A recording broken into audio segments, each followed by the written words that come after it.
என் பெயர் பா. யோகிதா.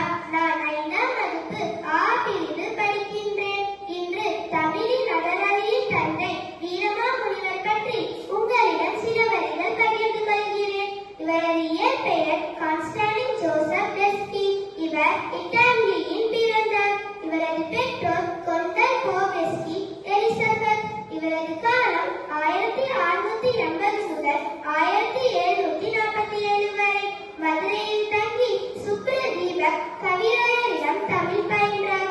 இவரது நூல் ஞான உபதேசம், பரமார்த்த குருகலை, திருக்காவலூர் கலம்பகம், தொன்னூல் விளக்கம், தேம்பாவணி ஆகும். தொன்னூல் விளக்கம் குட்டி தொல்காப்பியம் எனவும் அழைக்கப்படுகிறது. திருக்குறளின் அறத்துப்பாலையும் பொருட்பாலையும் லத்தீன் மொழியில் மொழிபெயர்த்தார். தமிழ் எழுத்து வரி வடிவத்தை திருத்தி எழுத்து சீர்திருத்தம் செய்துள்ளார். இலக்கிய சுவடிகளை பல இடங்களில் சென்று தேடி எடுத்ததால் சுவடி தேடும் சாமியார் எனவும் அழைக்கப்பட்டார்.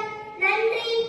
Kongunadu matric higher secondary school, Nallipalayam, Namakkal.